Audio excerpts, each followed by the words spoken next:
एक शादी की तकरीब में चांदनी मिसेस शाह को इतनी पसंद आई कि वो फौरन पूछताछ करके इसके घर रिश्ता ले आई। इतने ऊंचे घराने से रिश्ता आने पर सभी हैरान और परेशान थे। वो लोग मिल ओनर थे और यहाँ सिवाय शक्ल और शराफत के कुछ नहीं था।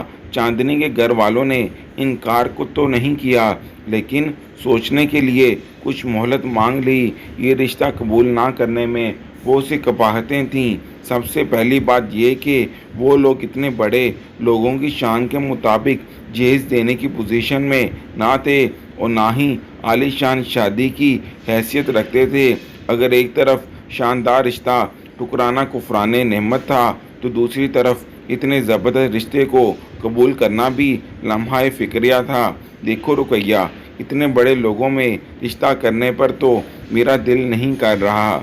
हमारी बच्ची इनकी हैसियत के मुताबिक जहेज़ लेकर नहीं जा पाएगी और फौरी तौर पर इनके माहौल और मिजाज में घुल मिल भी नहीं पाई थी, तो उठते बैठते इसे इसकी कम मायकी की ताने दिए जाएंगे।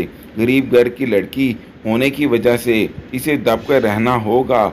इसी तरह बच्ची सास से कमतरी का शिकार हो जाएगी।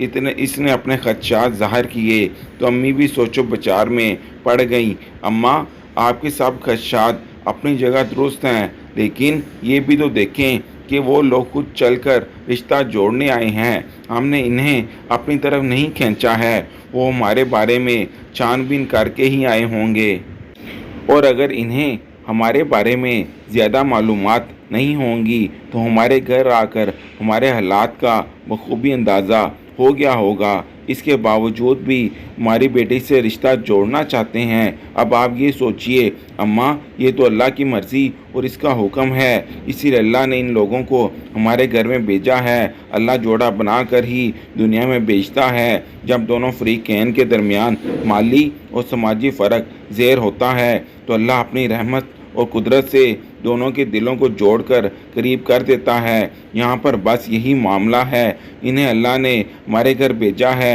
क्योंकि वो जोड़ा बना चुका है, वरना वो जिस मुकाम पर हैं इन्हें किसी के घर जाने की क्या ज़रूरत। रिश्ते तो खुद इनके आगे पीछे घूमते होंगे। लिहाजा मैंने बहुत सोच समझ कर फ़ैसला किया है कि हम इन्हें हाँ कर देंगे। अल्लाह ने मामला बनाया है, आगे भी वही संभाल लेगा। फिर दादी के खदशात और वहम और अम्मा अब्बा का यकीन और इत्मीनान के साथ चांदनी शादी होकर शाहवेला में आ गई। शादी चांदनी के घर वालों की हैसियत के मुताबिक सादगी से हो गई, लेकिन वलीमा बहुत शानदार था। शादी के बाद दावतों का सिलसिला शुरू हुआ। शाह फैमिली के ताल्लुकात भी इन्हीं की तरह हाई फाई लोगों से थे। किसी ने घर पर दावत नहीं की, सभी ने होटल्स में डिनर किया और पूरी फैमिली को इनवाइट किया। चांदनी दावतें खा खा कर बेजार हो चुकी थी, जिनमें सिर्फ गोश्त होता था। इतना गोश्त शायद इसने अपनी ज़िंदगी में कभी नहीं खाया था, जबकि इसके घर में हमेशा बैलेंस ही पक रहता था। दालें, गोश्त, सब्जियां, फल सभी कुछ हस्बे तौफीक खाया जाता था। अब दावतों से ज़रा फुर्सत मिली तो खुद ब तवज्जो देने का मौका मिला। हनीमून के लिए कहाँ जाना चाहती हूँ? वो शाह के पूछने पर एकदम से चौंकी थी। इसके ख़ानदान में तो दूर दूर तक हनीमून के चौंचले नहीं थे। वहाँ तो बस शादी हुई, 2-4 दावतें हुई और ज़िंदगी अपनी डिगर में आ गई। इसके जहन में खूबसूरत सी जगह का ख्याल आया, लेकिन पहले इसने सज्जाद से पूछना मुनासिब समझा, आप कहाँ जाना चाहते हैं? मेरा तो बस जर्मनी जाने का इरादा है, कुछ बिजनेस का काम भी है, साथ साथ ये भी हो जाएगा। क्या ख्याल है? सज्जाद ने अपना ख्याल बताकर अब इसका इरादा जानना चाहा। मैं चाह रही हूँ कि हम उम्रे के लिए जाएं। अपनी ज़िंदगी की शुरुआत हम उम्रे से करें। चांदनी उम्रा एक इबादत है, इसका हनीमून से कोई ताल्लुक़ नहीं। खाना काबा कोई तफरीही मुकाम नहीं है और हनीमून घूमने फिरने का नाम है। जानती हूँ कि वो घूमने फिरने की जगह नहीं है, वो इबादत की जगह है। लेकिन ये तो देखें कि वो कितनी अजीम इबादत गाह है कि वहाँ जाने के लिए लोग तरसते हैं, गिड़गिड़ा कर दुआएं मांगते हैं। मैं अपनी ज़िंदगी की शुरुआत इस नेक अमल से करना चाहती हूँ। ये एक नेक अमल तो किसी भी वक्त किया जा सकता है, लेकिन हनीमून तो किसी भी वक्त नहीं मनाया जा सकता ना। लिहाजा फिलहाल तो जर्मनी जाने की तैयारी करो। सज्जाद अपनी राय इस पर मुसल्लत करता हुआ कमरे से निकल गया और चांदनी इसकी पुश्त तकती रह गई। कितना दूर था वो अपने दीन से और मज़हब से। तकलीद की एक सादा सी लहर इसके वजूद में सरायत कर गई और दिल में कुछ बोझल सा हो गया। इसके अलावा बाकी घर वालों को भी इसने कभी नमाज पढ़ते हुए नहीं देखा था और इसके घर में पाँचों वक़्त की नमाज किस कदर जोश और मोहब्बत से पढ़ी जाती थी। नमाज किसी भी हालत में माफ़ नहीं है, यहाँ तक कि बीमारी की हालत में भी छूट नहीं, सिर्फ पागलपन में माफ़ है, क्योंकि इसमें इंसान का दिमाग इसका साथ छोड़ देता है। सब हवासों से बेगाना हो चुके हैं। इसने एक तवील सांस ली और हनीमून की तैयारी के लिए उठ खड़ी हुई और चंद दिनों में वो जर्मनी चले गए और ठीक 15 दिन के बाद वो दोनों डेरो तहाइफ के साथ लदे बते हनीमून से वापस लौटे। सज्जाद ने ज़रूरी चीज़ें कम और गैर ज़रूरी अशिया ज़्यादा ख़रीदी थीं। मम्मी, उन्होंने हनीमून पर बहुत फजूल खर्ची की है। मेरे मना करने के बावजूद बहुत सी गैर ज़रूरी चीज़ें भी ख़रीद लीं। चलो कोई बात नहीं, हनीमून पर तो ये सब कुछ चलता ही है और फिर जब अल्लाह ने दिया है तो खर्च करना चाहिए ना। उन्होंने जो गैर ज़रूरी चीज़ों में पैसा ज़ाया किया है, इससे कई गरीब घरानों में कई महीने का राशन डाला जा सकता था। हमने गरीबों की जिम्मेदारी तो नहीं ली हुई। नूरीन भाभी ने तड़क कर कहा। बड़े अफसोस और शर्म की बात है कि हमने अभी तक जिम्मेदारी कबूल ही नहीं की है, जबकि हमारे रब ने ज़कात, खैरात, सदक़ात अदा करने की सूरत में हमें ये जिम्मेदारी दे दी है। इस बात पर सभी बगल झांकने लगे। कोई कुछ बोल ना सका। इन्हें अंदाज़ा हुआ कि शायद यह ज़कात की पाबंदी से अदा नहीं की जाती। आज चांदनी ने खाना खुद पकाया था। यहाँ रोज़ाना खाने में गोश्त की मुख्तलिफ डिशेस पकती थीं। आज रात के खाने में भिंडी, माश की दाल और लौकी का रायता था। दाल और सब्ज़ी को देखकर सभी हैरान रह गए और सबके मुंह बन गए। अब्दुल समद भाई के बच्चों ने दाल और सब्ज़ी देखकर शोर मचा दिया। उफ़ माय गॉड, ये तुमने क्या पका लिया? हम लोग तो ऐसा खाना खाते ही नहीं हैं। मेरे बच्चे ये सब कुछ खा सकते हैं? नूरीन ने बच्चों से कहा।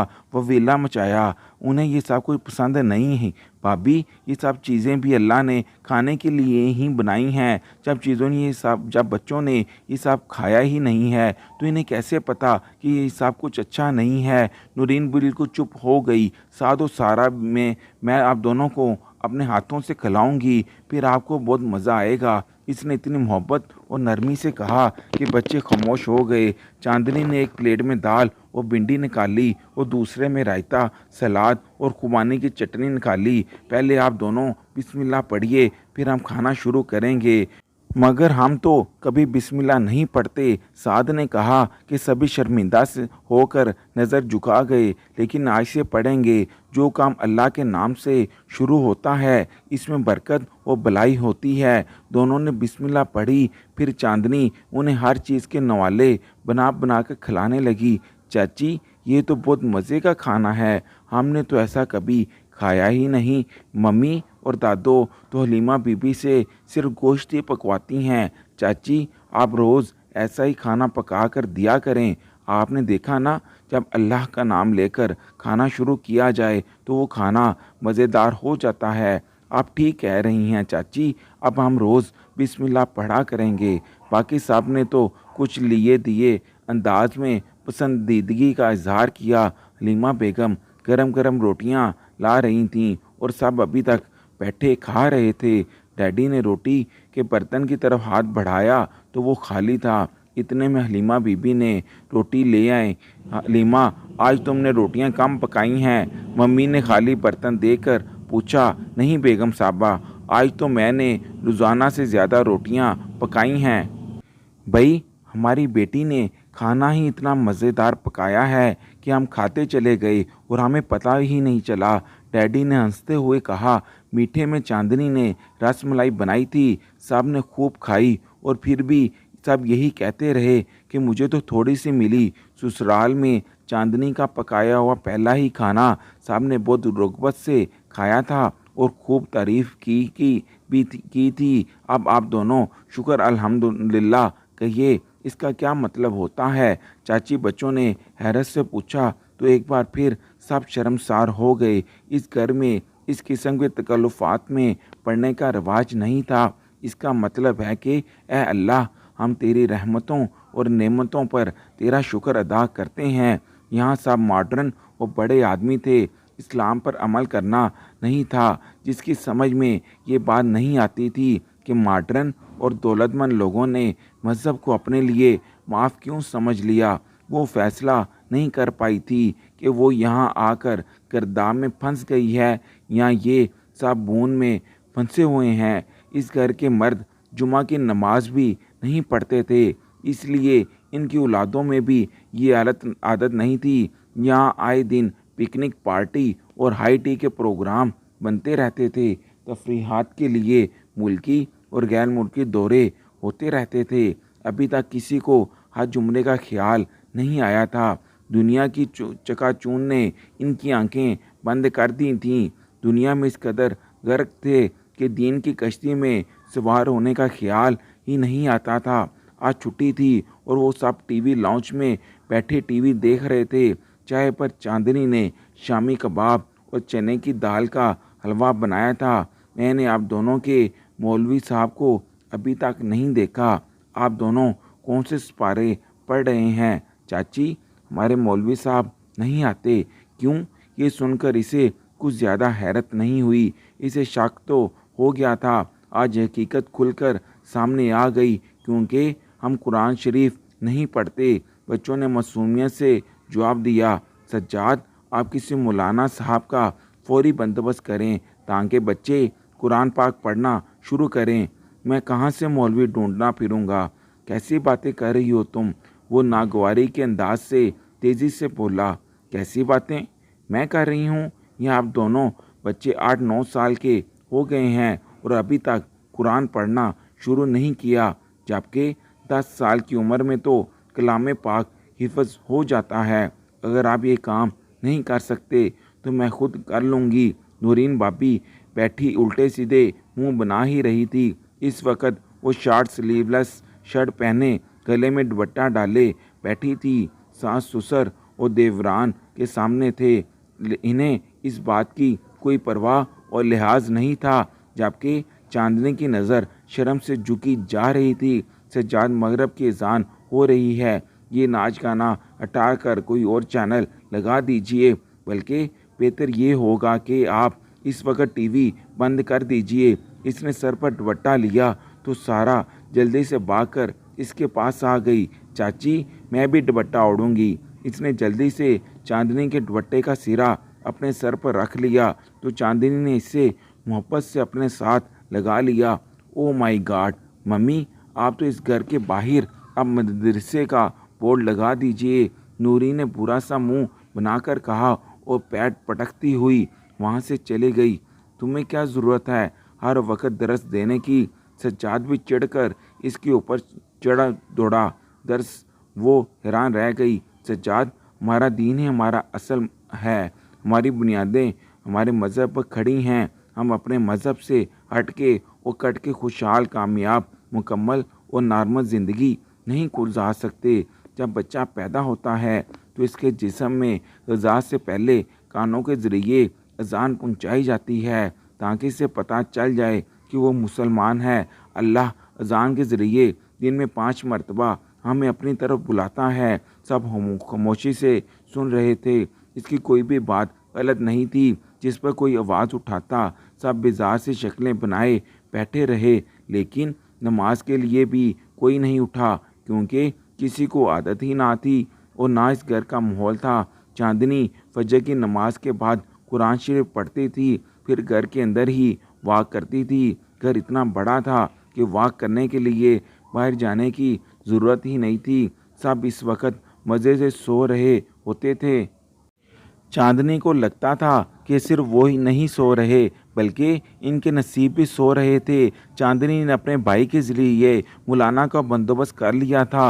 अब बच्चों ने कुरान शरीफ पढ़ना शुरू कर दिया था और मौलवी साहब ने इन्हें नमाज भी याद करवा दी थी। वो दोनों अब अक्सर चांदनी के साथ नमाज पढ़ते थे। सज्जाद, माह रमज़ान शुरू होने वाला है और मैं ज़कात देना चाहती हूँ। रात के खाने से फ़ारग हो के वो दोनों कमरे में आए तो चांदनी ने चंद दिन से सोची हुई बात कह डाली। बाकियों को तो मजबूर नहीं कर सकती, लेकिन हम अपनी आमदनी के हिसाब से ज़कात ज़रूर देंगे। दे देना, जितने पैसे चाहिए हों ले लेना। सज्जाद ने फ़राख दिली का मुज़ाहरा किया। इस दिन मम्मी और नूरीन बैठे खाने पीने की चीज़ों की लिस्ट बना रही थीं। मम्मी, बहुत लंबी चौड़ी लिस्ट बन गई है, कोई दावत वगैरह है क्या? कोई एक दावत? अब तो हर रोज़ दावतें ही होंगी, कुछ घर में और कुछ होटल्स में। उन्होंने हंसते हुए कहा, घर में होने वाली दावतों में ज़्यादातर खाना तो बाहर से ही आएगा, लेकिन फिर भी कुछ की तो ज़रूरत पड़ ही जाती है। अभी तो रमज़ान मुबारक का महीना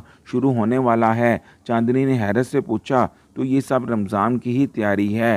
हमारे घर में तो रमज़ान में हर 3-4 दिन के बाद एक इफ्तार डिनर पार्टी होती है। इसके अलावा रोज़ाना घर की इफ्तार की भी तैयारी होती है।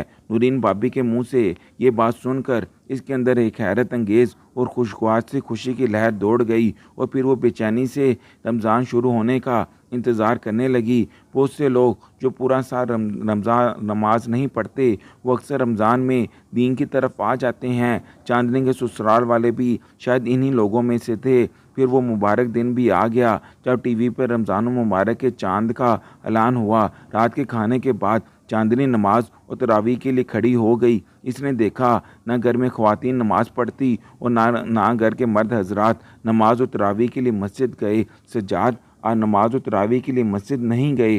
चांदनी ने नमाज से फ़ारग होकर सज्जाद से पूछा, लेकिन मैंने तो कभी तरावी नहीं पढ़ी। सज्जाद ने इससे बताया, ज़रूरी तो नहीं कि कोई अच्छा काम कभी किया ही ना हो तो आइंदा भी ना किया जाए। आप अल्लाह से तौबा करके आज से नमाज व तरावी शुरू कर दीजिए। अभी तो मैं नहीं जा रहा, पूरा महीना पड़ा है, पढ़ लेंगे तरावी, नहीं तो अगले साल से। सज्जाद ने बेपरवाही से कहा तो सभी इसकी बात पर मुस्कुरा के दिए, लेकिन कोई अपनी जगह से टस से मस ना हुआ। ये कार्ड तुम अपने घर वालों को भी दे देना।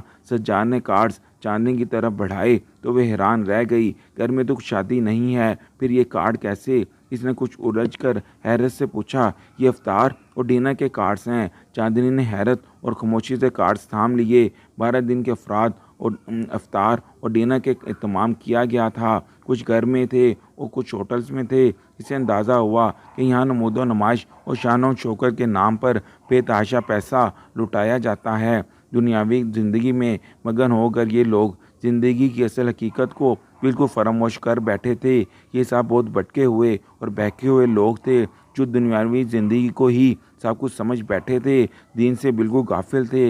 लेकिन इसी लम्हे इसने फैसला कर लिया कि वो हिम्मत नहीं हारेगी और सबको तो नहीं, कम अज़ कम अपने शोहर को ज़रूर मज़हब की तरफ लेकर आएगी। सुबह नाश्ते की टेबल पर सब बड़ी रग़बत से नाश्ता कर रहे थे। आओ बेटा, तुम भी नाश्ता करो। कहाँ थी तुम? डैडी ने इसे नाश्ते की ऑफ़र की। नहीं डैडी, अल्हम्दुलिल्लाह मेरा रोज़ा है। और बेटा, तुमने रोज़ा क्यों रख लिया? इतनी देर तक भूखी कैसे रहोगी? मम्मी ने तशवीशनाक अंदाज में कहा। वो दंग रह गई। चंद लम्हे तो वो कुछ बोल ना सकी। मम्मी, रोज़ा भूख लगने ना लगने वाली चीज़ नहीं है, रोज़ा इबादत है। तुम कोई मौका महल नहीं देखती हो, बस हर वक्त हर जगह दरस शुरू कर देती हो। सज्जाद ने झंझला कर कहा, चांदनी प्लीज़ ढंग से नाश्ता करने दो। तुम खुद तो खा चुकी हो ना, अब हमें भी सुकून से खाने दो।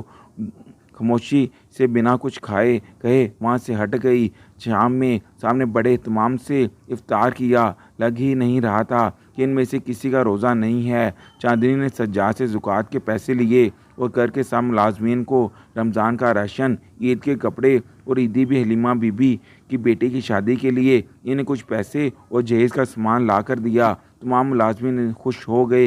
इन्हें पहले इस तरह कुछ नहीं दिया गया था। तीसरे रोज़े को इनके घर में इफ्तार डिनर का एहतमाम था। शाम को लोगों के आने से पहले चांदनी ने लान के कोने में नमाज़ पढ़ने के लिए चादरें लगवा दी। ये लान में चादरें क्यों पड़ी हैं? नूरीन भाभी ने हैरत से पूछा। चादरें नहीं पड़ी हुई भाभी, मैंने नमाज के लिए बिछवाई हैं। चांदनी ने अफसोस और तकलीफ़ के अंदाज में जवाब दिया, तुम कुछ करने से पहले पूछ तो लिया करो, यहाँ इस क्लास के लोग नहीं आएंगे, नमाज के लिए भी क्लास डिफरेंट होती है क्या? ये तो हर क्लास के मुसलमानों पर फ़र्ज़ है। चांदनी को नूरीन की बातों ने ला कर रख दिया। भाभी, जब इस क्लास के लोग नमाज नहीं पढ़ते हैं तो रोज़े भी नहीं रखते होंगे, फिर इफ्तार डिनर का एहतमाम करने की क्या ज़रूरत है? क्या तुम्हें पता नहीं है कि इफ्तार करना और करवाना बहुत सवाब का काम है? वो दिल पर बोझ लिए खामोशी से वहाँ से हट गई। मम्मी और नूरीन बहुत एहतमाम से तैयार हुई थी, जबकि चांदनी ने लान का खूबसूरत का सा सूट पहना और हल्की सी लिपस्टिक लगाई थी। आहिस्ता आहिस्ता मेहमान आना शुरू हो गए। इनके मेहमान इन्हीं जैसे लग रहे थे। तब इफ्तार में मौलवियों ने भी इनवाइट किया। एक तरफ खातून ने हंस के नमाज की चादरों की तरफ इशारा किया तो इनके इर्द गिर्द खड़े बकिया लोगों के चेहरे पर भी मुस्कुराहट आ गई। मज़हब सिर्फ मौलवियों के लिए नहीं है, वो तो हर मुसलमान के लिए है। चांदनी की बातें सुनकर वो खातून इधर उधर हो गई। साहब ने खुश गप्पों के दौरान खूब डटकर इफ्तार किया। इसके मेके से अम्मी, पापा और छोटी बहन सदफ आई थीं। इफ्तार के बाद मर्दों में पापा अकेले खड़े नमाज पढ़ रहे थे। अंदर लाउंज में चांदनी के साथ इसकी अम्मी और सदफ पढ़ रही थीं। चांदनी ने नमाज में अल्लाह से बड़े दिल से सबके लिए दुआ मांगी, या अल्लाह, ये रास्ते से भटके हुए लोग हैं, इन्हें सीधी राह पर ले आ। इनके यहाँ अभी से 2 इफ्तार पार्टियाँ ही हुई थीं कि घर में एक तूफान सा आ गया। बाबा और अब्दुल समद भाई को बिजनेस में ज़बरदस्त नुकसान हो गया था। बिजनेस में अक्सर छोटे मोटे नुकसानात तो होते रहते थे। कारोबार इतना वसी और दौलत इतनी ज़्यादा होती थी कि ये लोग ऐसे नुकसानात की परवाह भी नहीं करते थे। लेकिन ये बहुत भारी नुकसान था। पापा को हार्ट अटैक हो गया और अब्दुल समद भाई का बीपी शूट कर गया। दोनों हॉस्पिटलाइज हो गए। घर में एक सुगवारी की सी कैफियत छा गई। चांदनी ने ज़कात दी थी, शायद इसीलिए अल्लाह ने इन पर करम किया। एक कारोबारी खाता, ऊपर से घर के 2 मर्द अस्पताल में थे। मम्मी और नूरीन भाभी बिल्कुल नुचड़ कर रह गई थी। चांदनी हर लम्हा इन्हें तसल्लियाँ देती रहती। दोनों के सरों पर दुपट्टे आ गए और कमरों में जाए नमाज बिछ गई। जब इन पर पड़ी तो खुदा याद आ गया। सबके हर वक्त अस्पताल के चक्कर लगे हुए थे। ऐसे में चांदनी ने इनका बहुत साथ दिया। इसने इनके साथ ऑफिस को भी देखा और घर और अस्पताल की जिम्मेदारी भी पूरी करती रही। साथ साथ रोज़े भी चल रहे थे। अम्मी और नूरीन भाभी रोज़े रख रहे थे। डैडी और अब्दुल समद सेहतयाब होकर घर आ गए। चांदनी ने दोनों के आराम और खाने का बहुत ख्याल रखा। दूसरा अशरा चल रहा था। सब इबादत में मशगूल हो गए। सबको देखकर चांदनी के अंदर तक ठंडक उतर जाती थी। डैडी और अब्दुल समद भाई नमाज पढ़ने मस्जिद जा रहे थे। चांदनी के कहने पर सज्जाद भी जाने लगा। फ़ारग वक़्त में डैडी ज़्यादातर कुरान पाक और इसकी तफसीर पढ़ते रहते थे। डैडी बीमारी की वजह से रोज़े नहीं रख रहे थे, बाकी इबादत जारी रखीं। इनके अलावा सभी रोज़े रख रहे थे। इनके आने से पहले सारा घर दुख दर्द में मुब्तला होने की वजह से रोज़े नहीं रख पा रहा था। एक झटके ने सबकी बीमारियां और कमज़ोरियां निकाल दी। घर का माहौल बहुत अच्छा और खुशगवार हो गया। सदकार, खैरात और ज़कात दी जा रही थी। अब तबीयत बहुत बेहतर थी, लेकिन वो अभी तक रोज़े रखने के काबिल नहीं हुए थे। अफ्तार और मगरिब की नमाज से फ़ारिग होकर सब लाउंज में बैठे थे। चांदनी बेटा, आपने ठीक कहा था कि मज़हब के बगैर इंसान कुछ नहीं है। पैसे के बलबूते पर खुद को मॉडर्न समझते हैं, फॉरवर्ड कहलवाने में फ़ख्र महसूस करते हैं। हम सब तो बहुत पीछे थे, बड़े खसारे में थे। इंसान दौलत के नशे में चूर होकर अपना असल भी फरामोश कर बैठता है, और जब पकड़ा और एहतिसाब का वक़्त शुरू होता है तो इसे खुदा और दीन दोनों याद आ जाते हैं। जब हम पर पड़ती है तो हम अल्लाह से रुजू करते हैं, वरना तो हमें अपने रब की दी हुई नेमतों पर शुक्र अदा करने का ख्याल तक नहीं आता। सब नज़रें झुकाए या शायद एक दूसरे से नज़रें चुराए शर्मिंदा होकर बैठे थे, क्योंकि सभी ऐशो इशरत से अपने दीन को भुलाए बैठे थे। तुमने ठीक कहा था बेटा, अल्लाह हमें दिन में 5 बार खैर और बुलाई के लिए बुलाता है, लेकिन हम इस खैर और बुलाई को पाने और समझने की कोशिश नहीं करते। डैडी भीगी हुई आवाज़ में धीरे धीरे कह रहे थे और बाकी सब की खामोशी भी अभी डैडी की बात से मुत्फिक जाहिर कर रही थी। शुक्र है परवरदिगार जिसने मरने से पहले ही नेक हदायत दे दी और हमें गफलत की नींद से निकाल लिया। मुझे तो अब कारोबार के इस नुकसान का अफसोस ही नहीं है। नुकसान तो मेरे और मेरे घर वालों के लिए नहायत खुशगवार साबित हुआ। इस तरह हमारे रब ने हमें गफलत की ज़िंदगी से भी निकाल लिया। डैडी, अल्लाह जब हमें खुद फलाह की तरफ बुलाता है तो इसका मतलब है कि वो हमसे गाफिल नहीं, वो हमसे मोहब्बत करता है। तो फिर वो कैसे हमें गफलत और गुमराही के अंधेरों में भटकने के लिए छोड़ सकता है। ठीक कह रही हो बेटा, बेशक वो बड़ा रहमान और रहीम है। बेशक वो बंदों के ऐपों पर पर्दा भी डालता है और ऐपों से पाक भी कर देता है। आज मैं इस बात पर फ़ख्र महसूस करता हूँ कि हमारे घर में तुम जैसी लड़की बहू बनकर आई है। आप सही कह रहे हैं, हमने इसे कुछ नहीं समझा। मम्मी ने चांदनी को गले लगाते हुए कहा, ये लीजिए डैडी, मैं चाहता हूँ कि ये खुशखबरी आप ही सुनाएं। सज्जाद ने एक लिफाफा डैडी की तरफ बढ़ाते हुए कहा। डैडी ने लगाव से खोल कर देखा और मुस्कुरा दिए। डैडी, आप मुस्कुराए जा रहे हैं, हमें भी इस खुशखबरी में शरीक कीजिए। नूरीन ने धीरे से खांसते हुए कहा, भाई खुशखबरी ये है कि हम सब उम्रे के लिए जा रहे हैं और रमज़ान मुबारक का आखिरी अशरा हम वहीं गुजारेंगे। तुम सब तैयारी शुरू कर दो, परसों हमारी रवानगी है। खुशी और तशक्कुर के साथ से चांदनी की आंखें झिलमिला गई। अल्लाह ने इसकी दुआएं कबूल कर ली थीं और नहायत मुबारक महीने में इन सब को हिदायत दे दी थी। एकदम इन सब के जहन पलट गए थे। देर से ही सही, लेकिन इन सब ने अपने रब को पहचान लिया था। चांदनी की खुशी की इंतहा नहीं रही थी। इसका सब्र काम ले रहा था। इसका ससुराल अब नमाज की पाबंदी करने लगा था। लेकिन मसला सारा ये था कि मज़हब को सिर्फ 5 वक्त की नमाज और रमज़ान के 30 रोज़ों को ही इबादत समझकर किया जाने लगा। लेकिन जब बात पर्दे की आई तो सबसे ज़्यादा इख्तलाफ सज्जाद ने किया था। सज्जाद के दोस्तों ने एक बहुत बड़ी पार्टी अरेंज की थी। यहाँ पर बड़े बड़े बिजनेसमैन की बीवियों ने आना था और सज्जाद चांदनी को भी अपने साथ ले जाना चाहता था। चांदनी को हैरत इस वक्त हुई जब इसने एक बेपाक सी साड़ी चांदनी को ला कर दी। कहने लगा, आज की पार्टी पर तुम ये पहन कर जाओगी। जैसे ही चांदनी ने साड़ी देखी तो फ़ौरन इसे पहनने से इनकार कर दिया। कहने लगी कि मैं ये नहीं पहन सकती क्योंकि हमारे मज़हब में ऐसे कपड़े पहनना मना है जो कि जिस्म की नुमाइश करें। ये सुनकर सज्जाद को गुस्सा आने लगा। कहने लगा, तुम क्या हर वक्त मजहबी किस्म की बातों में फंसती रहती हो? देखो, वहाँ पर मेरे बहुत बड़े बड़े बिजनेसमैन दोस्तों ने आना है, उनकी बीवियों ने भी आना है। अब मैं इनके सबके सामने बुर्का पहना कर तुम्हें हरगिज़ नहीं लेकर जा सकता। ये सुनकर चांदनी कहने लगी कि अगर आप मुझे बुर्का और हिजाब में नहीं लेकर जा सकते तो मेरी तरफ से माजरत है। मैं आपके साथ ऐसे किसी भी पार्टी में नहीं जाना चाहती। ये सुनना था कि सज्जाद गुस्से से कहने लगा, तुम मेरी खातिर ये नहीं कर सकती। 5 वक्त नमाज़ पढ़ने लगा हूँ, मेरी खातिर तुम क्या कोई कुर्बानी नहीं दे सकती? यहाँ मेरी इज़्ज़त का सवाल है। सबकी बीवियों ने आना है और सभी ऐसे ही लिबास में आएंगी। क्या हो जाएगा कि तुम मेरी खातिर ऐसे कपड़े पहन कर चलो? चांदनी कहने लगी, सज्जाद, आज समझने की कोशिश करें। जिस चीज़ की इजाज़त मेरे रब मुझे नहीं देता वो मैं आपके लिए कैसे कर सकती हूँ? वो कहने लगा कि यूँ तुम कहती हो कि शोहर मजाजी खुदा होता है और इसका हर हुक्म बजा लाना बीवी के लिए फ़र्ज़ का दर्जा रखता है, तो मेरी इतनी सी बात पर तुम फ़ौरन से इनकार कर देती हो। सच तो ये है कि तुम्हें अपने आप को नेक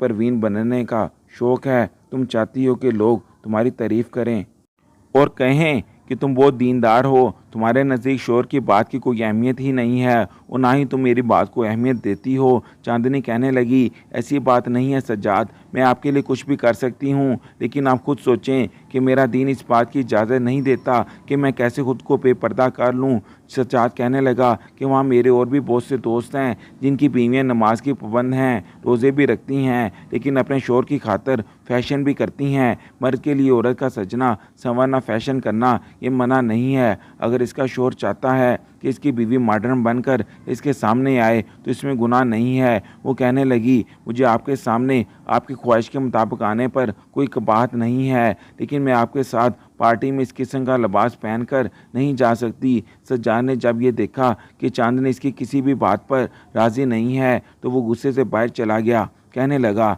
कि आज के बाद तुम मेरा कोई काम भी नहीं करोगी और ना ही मुझसे बात करोगी। सज्जाद इस पार्टी में अकेला ही चला गया।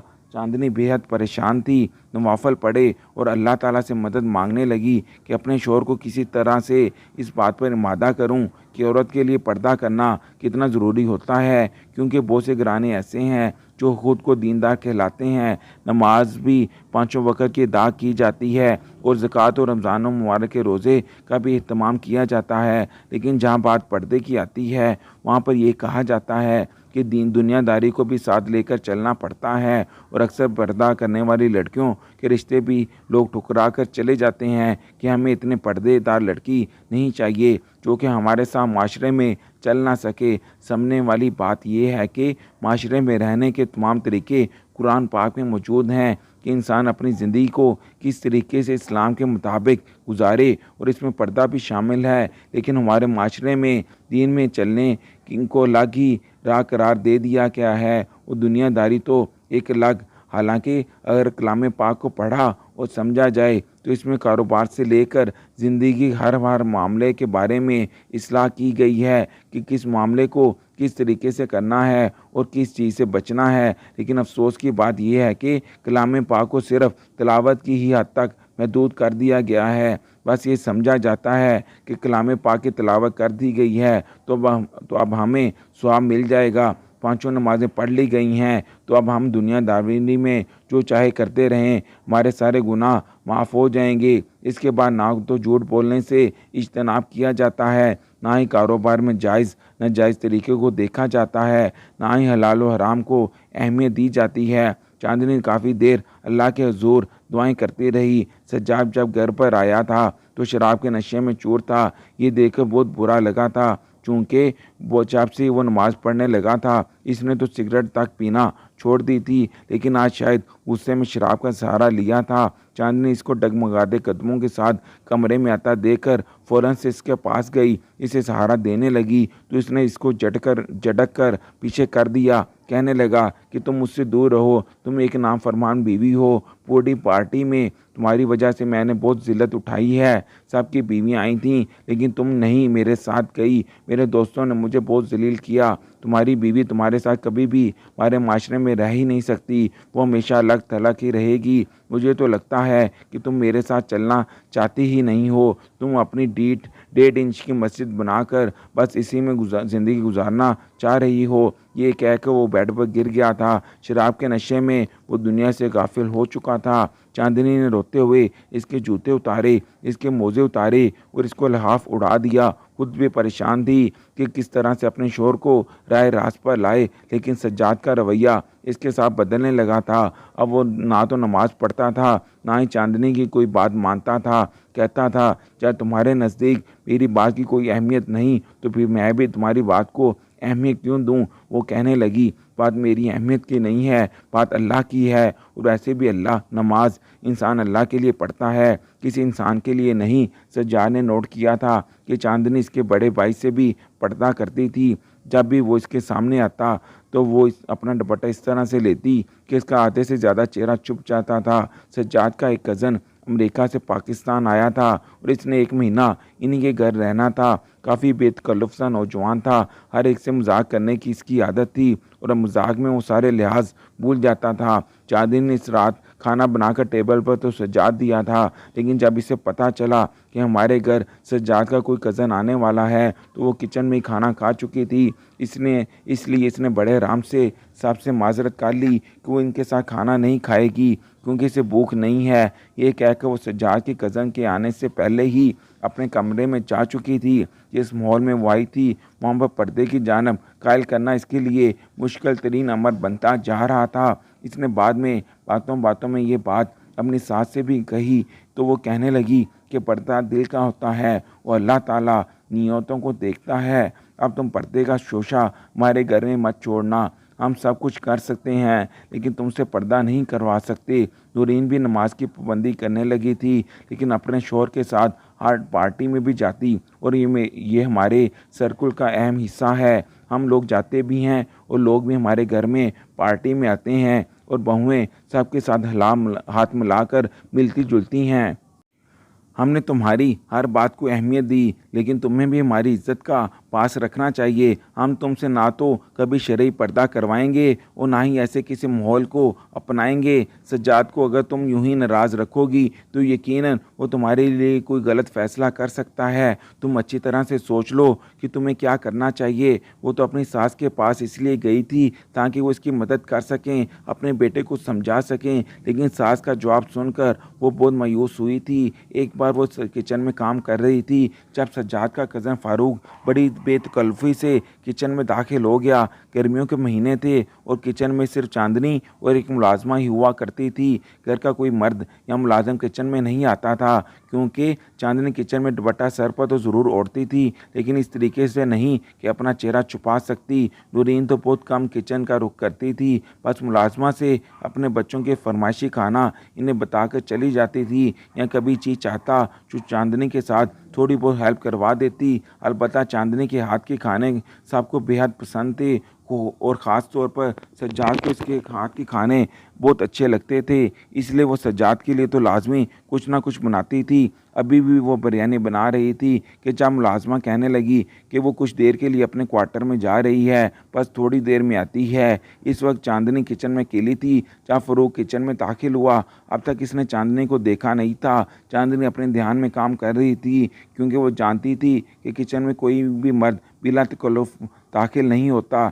जैसे ही वो किचन में दाखिल हुआ तो चांदनी की पुश्त इसकी जानब थी। वो बिरयानी को दम दे रही थी तो फ़ौरन इसके पास आकर आ गया और इसे पीछे से डरा दिया। इसने बुरी तरह से घबरा कर जब इसने पलट कर पीछे देखा तो एक नौजवान था जो कि हंस रहा था। कहने लगा कि मैंने आपको डरा दिया ना। ये कह के वो फिर से हंसने लगा। चांदनी ने फ़ौरन से अपना दुपट्टा ठीक तरीके से लिया जिससे इसका आधा चेहरा छुप गया था। कहने लगी, कौन है आप और किचन में क्या कर रहे हैं? कहने लगा कि मैं सज्जाद का कज़न हूँ। कल डाइनिंग टेबल पर भी आप मौजूद नहीं थी, सोचा कि किचन में तो ज़रूर होंगी, ज़रा देखूँ तो कि सज्जाद की बीवी कैसी है। मैंने बड़ी तारीफ़ें सुनी हैं आपकी कि जितनी खूबसूरत हैं इतनी दीनदार और नेक भी हैं। इसमें से एक बात तो वाकई सच्ची निकली, खूबसूरत तो आप वाकई बहुत हैं। अब समझ में नहीं आता कि सज्जाद ने आपसे शादी क्यों की। यकीनन आपके हुस्न पर फ़रेफ्ता हो चुका होगा। आपकी खूबसूरती तो किसी को भी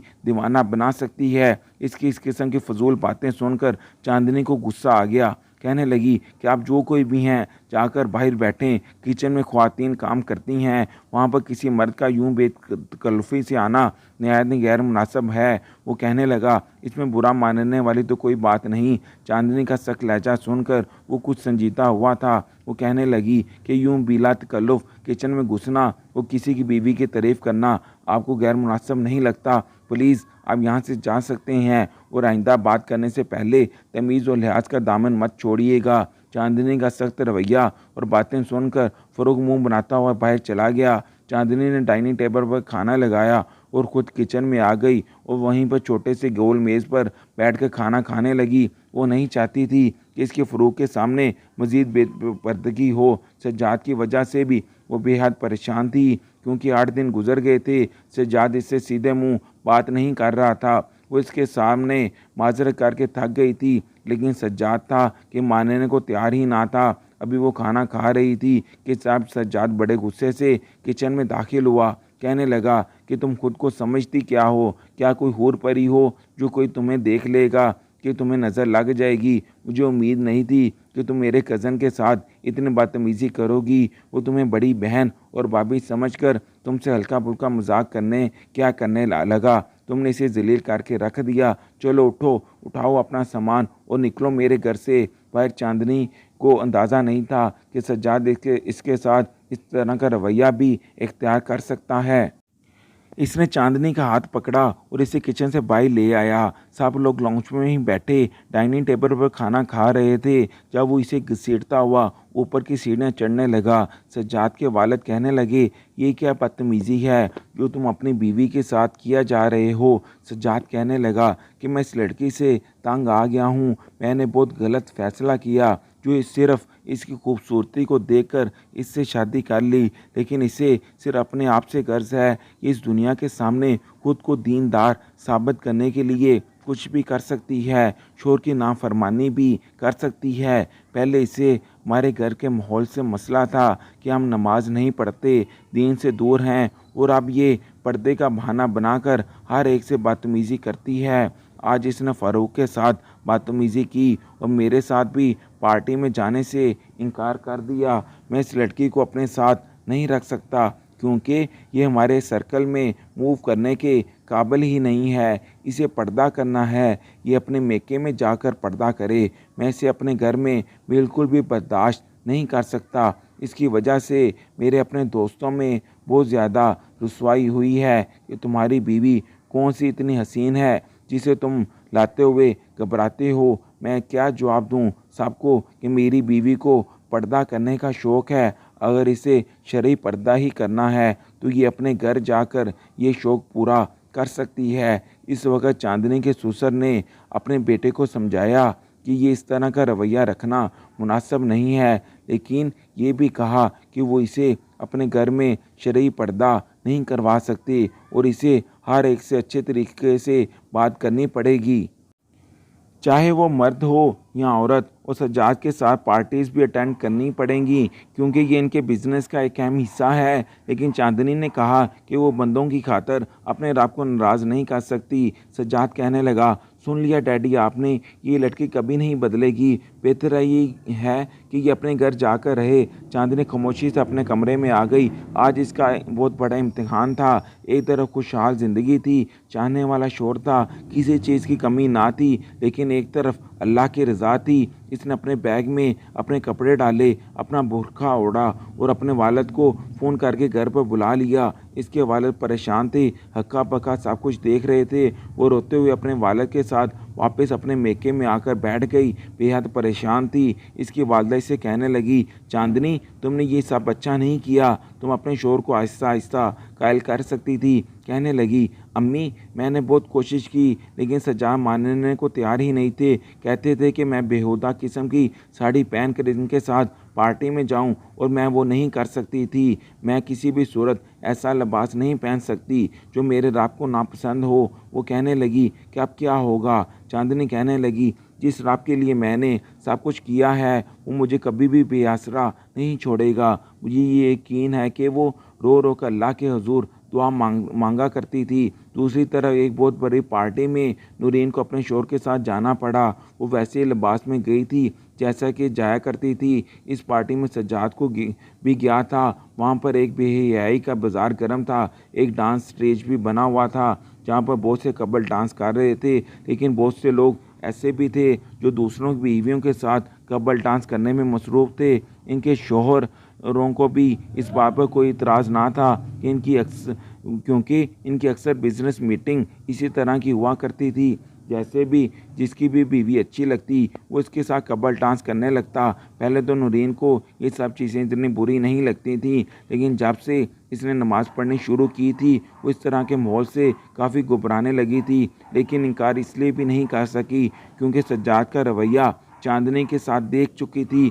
ज़्यादातर वो ख़वातीन के टेबल पर भी बैठी इनके साथ कार्ड खेला करती थी, साथ में सॉफ्ट ड्रिंक भी पिए जा रही थी कि जब एक वेटर ने इसे सॉफ्ट ड्रिंक के नाम पर शराब पिला दी। कुछ ही देर के बाद एक नौजवान इनके पास आया और इसके बेबाक लिबास को देखकर इसके साथ हाथ बढ़ाकर डांस करने की ऑफ़र करने लगा। वो नशे में जा चुकी थी। इसने एक दो बार तो इनकार किया, लेकिन इस नौजवान ने इसका हाथ पकड़ा और ज़बरदस्ती से डांस रैंप पर ले आया और इसके साथ बेहुदा किस्म का डांस करने लगा। नूरीन ये सब देखकर पूरी तरह से घबराई थी, लेकिन नशे में भी चूर थी। तभी इसे इस नौजवान ने कहा, किसी ने वेटर के से कहकर इसे सॉफ्ट ड्रिंक की जगह शराब का गिलास दिया था। क्योंकि वो इसे अच्छी लग रही थी। इसने इस नौजवान से अपना आप छुड़वाने की कोशिश की, लेकिन इसका अपना शौहर किसी की बीवी के साथ डांस कर रहा था। वो नौजवान कहने लगा, क्या तुम्हारा शौहर किसी दूसरे की बीवी के साथ ऐश कर सकता है तो फिर हम क्यों नहीं कर सकते। इस शख्स की गुस्ताखियाँ जब बढ़ने लगी तो नूरीन बुलंद आवाज़ में कहने लगी कि तुम मुझे छोड़ो, मुझे तुम्हारे साथ कोई भी डांस नहीं करना। सज्जाद वहीं करीब था। जब इसने इस नौजवान को बेहुदा हरकतें करते देखा तो इसके पास आ गया और नूरीन को इससे छुड़वाया। नूरीन सज्जाद के पीछे छुप कर रोने लगी, कहने लगी, सज्जाद ये मेरे साथ बहुत बदतमीज़ी कर रहा था। एक शोर सा शुरू हो गया था, इसलिए डीजे ने अपना म्यूज़िक बंद करना पड़ा। नूरीन का शौहर भी ये सब देखकर जब लड़की के पास जिस लड़की के साथ डांस कर रहा था इसे छोड़कर सज्जाद के पास आ गया। सज्जाद इस नौजवान को पूरी तरह से पीट रहा था। कहने लगा, तुम्हारी हिम्मत कैसी हुई हमारे घर की इज्जत के साथ इस तरह की हरकत करने की। तुमने मेरी भाभी के साथ बदतमीज़ी की तो की कैसे। नूरीन ने जब अपने शौहर को वहाँ देखा तो रोते हुए इसके साथ लग गई और इसे बताने लगी। इसका चेहरा गुस्से से सुर्ख हुआ था, लेकिन वो नौजवान कहने लगा कि जब इसका शौहर दूसरों की बीवियों के साथ नाच सकता है तो मैं इसकी बीवी के साथ नहीं नाच सकता। तो ये सब हमारे सर्कल में होता है, इसमें इतना बुरा मनाने की और गुस्से में आने की ज़रूरत नहीं है। सज्जाद कहने लगा, ये इस वक्त होता है जब दोनों की बाहमी रजामंदी हो। जब मेरी भाभी तुम्हें इनकार कर रही हो तो तुम कौन होते हो इसे छूने वाले। वो कहने लगा, इतनी तुम्हारे अंदर गैरत का कीड़ा है तो फिर अपनी भाभी को 7 पैरों में रखो। यहाँ लाने की क्या ज़रूरत है। यहाँ आने वाली हर लड़की को अच्छी तरह से मालूम होता है कि वो अपने शौहर के अलावा किसी और के साथ भी डांस ज़रूर करेगी।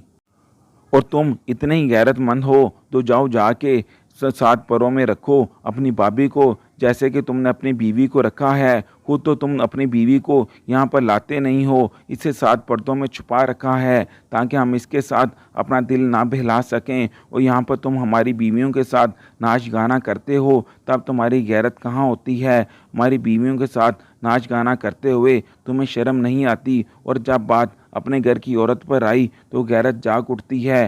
पहली बार सज्जाद को इसकी ज़मीन ने पूरी तरह से झंझोड़ा था। नूरीन सज्जाद और अपने शौहर के साथ रोते हुए घर वापस आई थी और वो कह चुकी थी कि वो दोबारा किसी भी ऐसी पार्टी में नहीं जाएगी। सज्जाद को भी अपनी गलती का एहसास हो गया था। इसे समझ आ गई थी कि चांदनी की बात ही बिल्कुल ठीक थी और सरे बाज़ार हिजाब करने वाली चीज़ नहीं है, बल्कि पर्दे में रखने वाली चीज़ है। मर्द की इज्जत और गैरत इसी में है कि इसकी बीवी को कोई दूसरा मर्द ना देखे और ना ही छुए। अगले ही रोज़ वो चांदनी के घर गया था और इसके सामने हाथ जोड़कर अपने रवैये की माफ़ी मांगने लगा और कहने लगा कि वो आइंदा कभी इसे बेपर्दगी के लिए नहीं कहेगा। वो सच्ची तौबा भी कर चुका है, आइंदा शराब को भी कभी हाथ नहीं लगाएगा। चांदनी सज्जाद के साथ वापस अपने ससुराल चली गई। जब इसे नूरीन की बात मालूम हुई तो इसे बहुत अफसोस हुआ।